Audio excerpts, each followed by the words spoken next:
So a couple of weeks ago, I put out this video about 3 albums that I'd been listening to recently on vinyl. And I was really happy to see that when I asked what music people were listening to, there were a lot of replies. I decided to listen to everything that people commented and put together a video about what I liked. What I recommend for you if you've heard the album before, and even the person that commented, I recommend that you maybe should check out. My thought process with all of this is that we can form a music community where I do this regularly. I took a bunch of tracks that I liked from each album, and I put it all into a playlist on Spotify, and it will be in the description below. If you like this video, let me know in the comments below, but otherwise, let's get started. First off, we had Jack EXE with the artist Baroness and the album Purple. So Baroness is a band that I've heard of before, but I never really, have gotten into. I know they're like a prog metal band, although they also have like a psychedelic influence as well. This band comes from Savannah, Georgia. This album was released a couple years after a 2012 tragic bus accident where 9 people were injured, and there were some changes in the lineup, and it took a couple of years for them to release this album. I just really liked the sound effects, and I think that beyond, the really good prog nature and the psychedelic nature of it, some of the sound effects and some of the weird vocal ticks and some of the ways that the vocals sound is his vocals kind of have different effects added. I think of like industrial bands sometimes that like put it through and it sounds like it's going through a drain pipe or something. It's cool, but after a while it gets really old hat and you're kind of bored by it. I never feel that way with Baroness's Purple. I feel like it works really well. Whenever it comes up, it's always welcome or it's always intriguing. The album, in my opinion, is atmospheric but anthemic and operatic and like big sound energy. It envelops you, kind of like this wall of sound around you. So if that's your thing, Baroness's Purple is hitting it in spades. It reminds me a lot of Dream Theater, to be honest with you. I really recommend Scenes from a Memory. And I think you would like specifically Scenes from a Memory because it is a story within an album, and it has not the same type of vibe, but similar, where it's doing some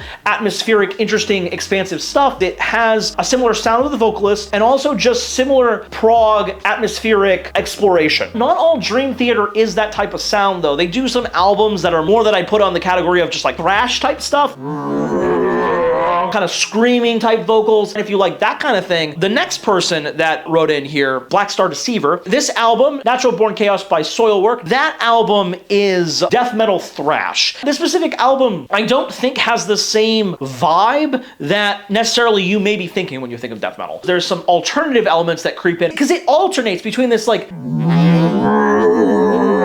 type death metal to this like melodic singing that feels in line with something you might hear on the radio from like a pop song. But it's mixed together in this really cool way where you have both. Then on top of that is a synth tone that provides some of that darkness and creepiness that you expect from Swedish death metal. On top of all of that, you have really good guitar. I think there's a lot of killer riffs in this album as well as great soloing. If you like Metallica and you like Anthrax, you like some like Nine Inch Nails, I don't think this is going to be too outside your wheelhouse. I would definitely check out this album. Again, I keep having Dream Theater on the brain here. Systematic Chaos. If you haven't heard that album, Blackstardeceiver, you may like it. It is a little bit more heavy. It's not quite death metal, but it's that thrash sound that I think you might enjoy. Moving on from Natural Born Chaos by Soilwork, now a song here. This song is called Still Here from Frozen Drummer 63. This song comes from the game Leagues of Legend, which I've had a small experience playing. It really was not for me. It just did not fit the vibe of anything that I ever want to do in video games. I'm not much of a gamer. I'm pretty casual when it comes to games. If you're looking for a great gamer, that ain't me, man. He posted the video in the comments. I watched it, and I know nothing about Leagues of Legends, so for me, it was just watching this really epic cinematic trailer that looked really cool. If I was involved in the Leagues of Legends scene, I'm sure I'd be like, wow, that's happening. Oh my God, I can't believe it. But for me, I was like, I don't know what's happening, man. This just looks wild. That's fine. It's not for me, right? The song itself, it's pretty epic. If you're interested in that type of orchestrated sounding, big sound, it's not like Purple by Baroness. Like, we're not gonna get like heavy sounding, none of that, okay? It's more just big orchestrated vibe. It reminded me a little bit of symphonic metal, though. I thought of the band Nightwish, because sometimes they lean back from their metal stuff and they lean into more of a orchestrated big sound where it's like they got the Boston Pops playing in the background and then they got this woman on top going, "Ooh," like doing this very operatic sound. So my first album with Nightwish was Once, particularly the song Ghost Love Score, which got this like,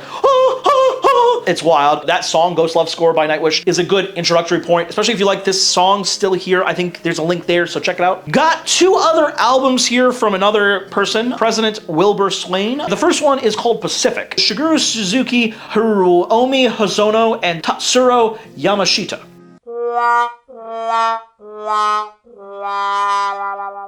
They suggested this because they said it was a very chill, good background reading music, and I definitely agree with that. This album is smooth jazz. It almost has a video game sound that reminds me of Animal Crossing. I think it's because it has sort of an islandy vibe. I really liked it, and it's very different from the smooth jazz I've listened to. This music is very synth-based. That makes it sound like it's really cheesy, but it never is. It's very happy sounding, especially with the jazz that I listen to. I think a lot of it's darker, so it's nice to have that change of pace. It's definitely a good midway point between jazz and electronic music. If you're looking for an album that straddles that midway point between those two genres, this is a good way to go. Japanese jazz is kind of its own thing. There's just a different style to it. For you, President Wilbur Swain, or anyone that enjoys this album, the two albums that I listen to on repeat that I have on vinyl, one of them I don't even know if you can get it like in any other format, Hiroshi Suzuki's Cat. Just standard great jazz, and it doesn't have an electronic feel at all. It's very combo jazz. Very accessible, very great to put on the background, very chill, just fun. I really suggest it. And then the other one that I really like, the album Scenery by Ryo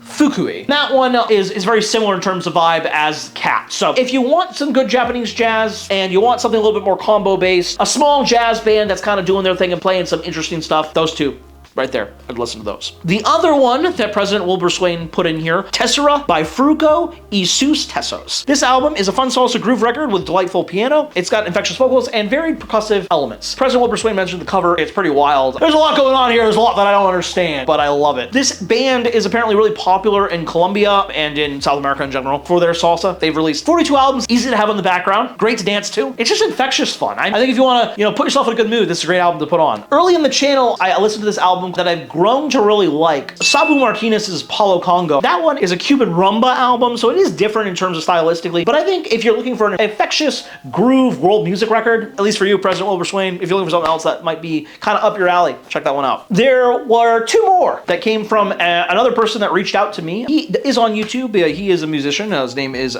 Jared Rocco Music. The first one was called, it's got a nasty word in there, so F***ed Up Friends by Tobacco. This artist, Tobacco, it's like his solo project for when he's not the front man of Black Moth Super Rainbow. And when asked, you have this project Black Moth Super Rainbow, then you also have Tobacco, like what's the difference? Like why are you doing this side project? Like what's going on? He said Black Moth Super Rainbow is meant to be more pop based, but he does have like these hip hop beats that would come up every once in a while. He wanted to explore those further, so he made Tobacco so that he could have these darker and sleeker vibes in his albums. This is what he was trying to achieve with the music, and I want to quote this out here. So, I want to make you feel paranoid in a good way. There's something seriously f***ed up about workout tapes from the mid-80s and just everything obscure on beta tape. They make me feel awful, but really good and curious at the same time. With this Tobacco stuff, I'm trying to translate that feeling. I have to admit, sometimes he really does. Definitely when you listen to this album, it has an 80s inspired sound. Right from the get-go, you're hearing that synth, and I would even say dream pop oriented. It's electronic, but it's got vocals sometimes. They're light and airy. You may not be able to always understand what they're saying, but it doesn't matter. That's not the point. You're going on a ride, on a journey, and you're just along for it, whether you like it or not. Harry Candy, about the fourth track in, was really where I got the vibe and I liked it. I saw the vision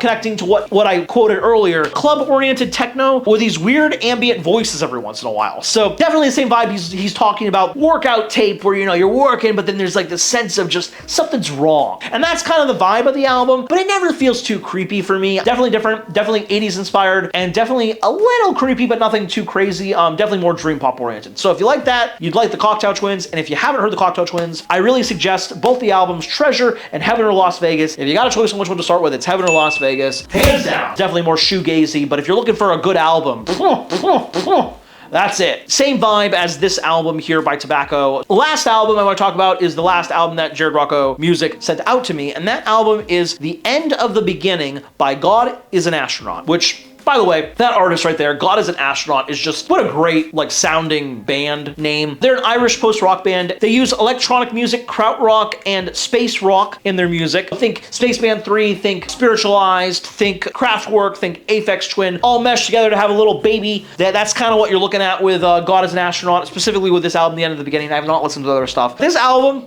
is really good. If you want something like really cool sounding and you put it on the background, but like every once in a while you just can't help yourself, you start drifting into and listening to, this album's for you, man. He brought it up to me because I love Kodomo's Still Life, and he felt like there was a similar parallel, and there definitely is, but this one is darker, man. It's definitely got an industrial sounding feel for me. I'm not saying like it sounds like Nine Inch Nails. Maybe that's just the darkness of it, the ambient darkness of it, and it just translates in an industrial way. But I really like that element of it, so I just wanted to mention it. It's not too dark where you feel like you're just like overwhelmed. This isn't Radiohead ambience. Every once in a while, there's a little peak of hope coming through. It doesn't feel like you're gonna just be enveloped by this like sad cloud that just pushes you down. The sad cloud is next to you. It's chilling nearby, and you can see it, and you look through it, and then you see that silver lining there, and you're like, okay, you're not 100% a sad cloud, but you're like 85% sad cloud.